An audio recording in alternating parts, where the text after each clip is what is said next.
Hei og velkommen til Yoga med Ane. Dagens video det er yoga for kontorrotter del 2, altså yoga på stol. Så de øvelsene jeg skal vise dere i dag, de kan dere jo enten gjøre på kontoret eller hjemme i stua foran TV-en. Så da foreslår jeg at du bare rett og slett finner deg en stol og setter deg godt til rette. Det er greit at du har en stol, sånn at du får cirka en rett vinkel fra kneet ned til ankelen din. Hvis du føler at du sitter veldig høyt, og ikke på en måte får hvilt fotene dine ned i gulvet, så kan du eventuelt legge en bok under, eller hvis du har en yogablokk, sånn at du får en god sittestilling. Sitt litt godt fram på stolen din. Du kjenner at du sitter og balanserer oppå de her sittekulene som vi har under rumpa. Ok, slipp deg ned, slapp av i skuldrene dine.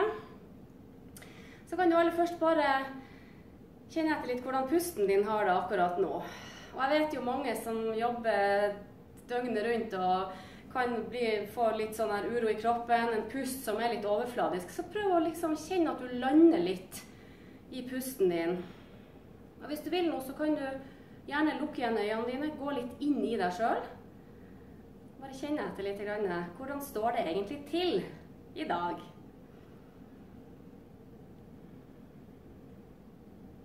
Vanligvis i yoga så puster man jo inn og ut gjennom nesen. Men hvis du nå kjenner at jeg må bare ta en innpust og så slippe lufta ut gjennom munnen, så gjør det. Det kan være veldig godt.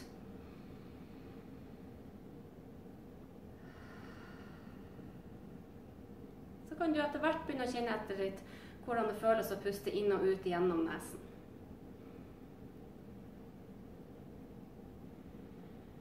Og med en gang du retter oppmerksomheten mot pusten din, så vil pusten din hente deg inn til øyeblikket.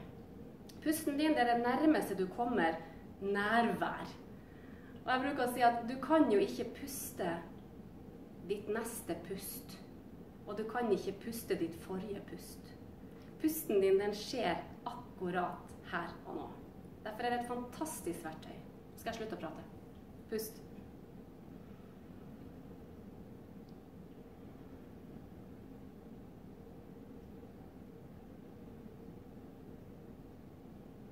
For hver gang du puster ut, så kan du kjenne at du synker litt dypere ned i stolen din, at kroppen din føles tyngre. Kanskje justeres skuldrene et par millimeter lenger ned også.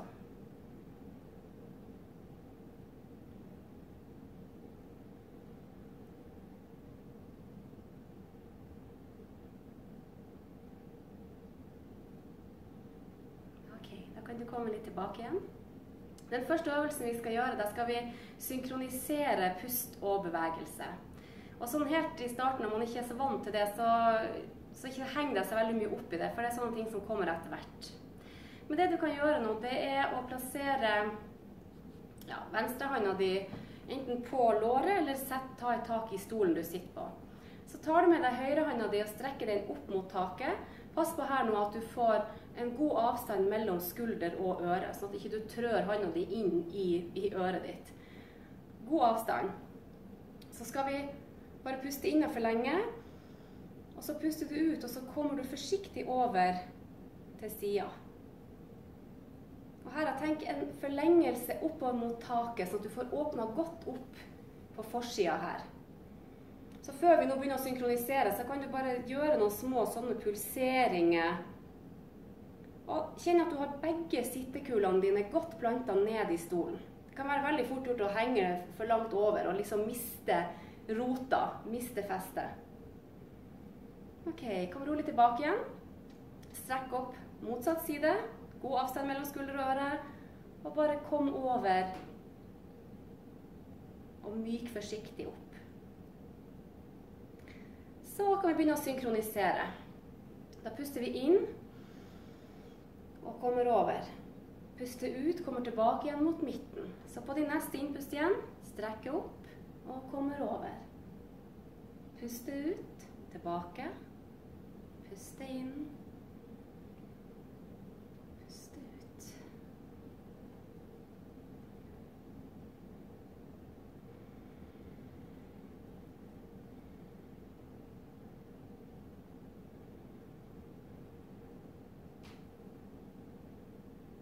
Og tilbake igjen mot midten. Gjør et par rull med skuldrene, begge veiene. Neste øvelsen en vridning, sittende vridning. Ta din høyre hånd, legg den over på venstre lår. Venstre hånda plasserer du på stolen. Så puster du inn, forlenger kroppen din. Tenk at du skal strekke ryggsøylen din fram med brystet. Og så på utpust, så forsiktig vrir du deg over. Så på hver gang du puster inn, tenk at du skal forlenge. Og på utpust, så vrir du. Og da kan du jo bruke den høyre hånda di, som du har nå på låret her, til å justere deg litt dypere inn i vridninga. Men pass på nå, det her er ikke snakk om å liksom trø seg selv inn. Vær varsom, lytt til din egen kropp. Puste inn. Puste ut og vri. Fremdeles sitter du godt opp på sittekulene med mest mulig rett, nøytral rygg. Ok, kom tilbake igjen mot midten, bytte side. Legge hånda på låret, ta et tak i stolen, puste inn, puste ut og vri. Puste inn, puste ut.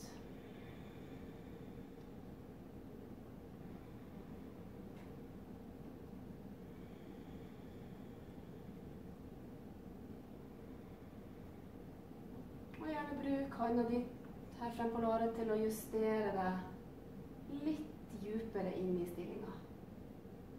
Noen millimeter. Og gjerne lukk øynene dine hvis du synes at det er behagelig.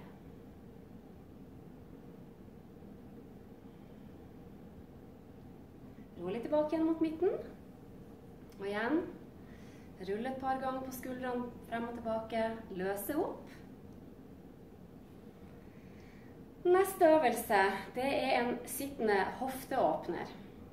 Hvis du nå tar din høyre fot, legger den inn i håndflata på venstre hånd, tar et tak her, så begynner du først nå bare med å vugge foten din fra side til side. Nesten som du skulle ha vugget en liten baby. Her altså sitter du godt opp på sittekulene dine. Fram på stolen. Så kan du nå ta foten din og legge den oppå den venstre.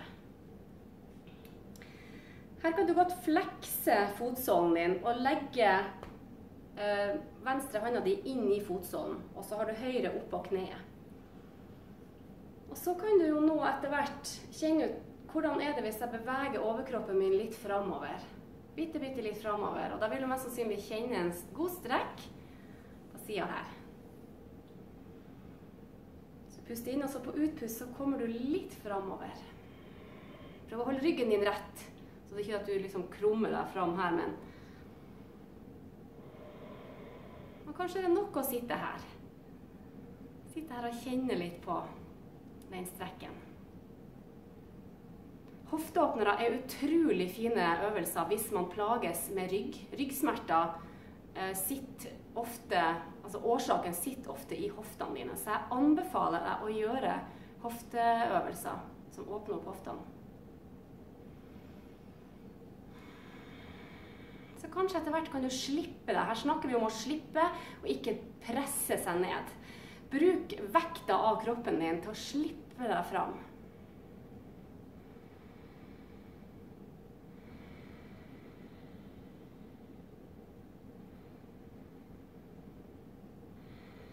Denne øvelsen kan du godt bare holde den i flere minutter hvis du har tida til det.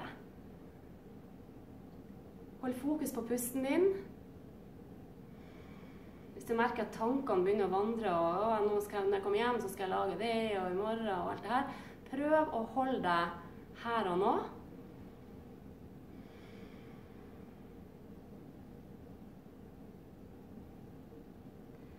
Så kan du rolig komme opp igjen i sittende. Løfte foten din av. Så kanskje kjenner du at du må bare stryke og gni deg litt på det låret du har, den siden du har jobbet litt ekstra med nå. Også motsatt side. Alltid begge sidene. Viktig. Ta med deg foten, legg den inn i håndflata, sett kneet her, og så begynner du med å vugge. Så minner jeg deg på at du sitter på sittekulene dine. Du unngår å henge bak på ryggen her, men løft deg litt opp i kroppen, brystet fram. Start mamma som vuggebaby. Så kan du legge foten oppå, flekse med fotsålen. Og grunnen til at jeg sier flekse med fotsålen, det er for at da vil du få en djupere strekk. Legg håndflata så du presser håndflata litt mot fotsålen. Hvile den andre hånda på kneet. Så kan du begynne å tippe litt fremover. Puste inn. Puste ut. Komme litt fram.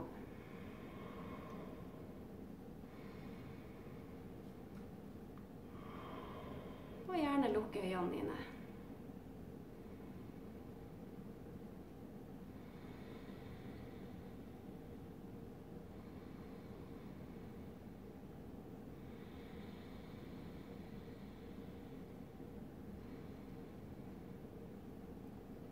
Du stopper selv opp når du kjenner at du når din grense.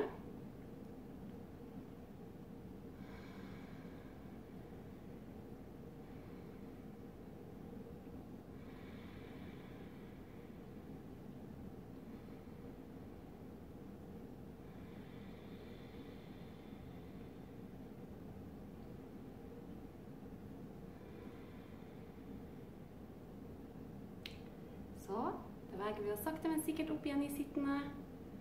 Løse opp foten. Vri litt. Kanskje liksom bare røre litt på kroppen. Løse litt opp. Sittende salsa. Hoftevrykning. Tusen takk for at du var med meg i dag på yoga for kontorrotter. Hvis du lurer på noen ting, hvis du har lyst til å komme med tilbakemeldinger, så setter jeg veldig pris på det. Hvis det er noe spesielt du ønsker at jeg skal gjøre, eller en video du kunne tenkt at jeg lager, så gjerne si fra om det. Takk for i dag. Vi ses straks igjen. Namaste.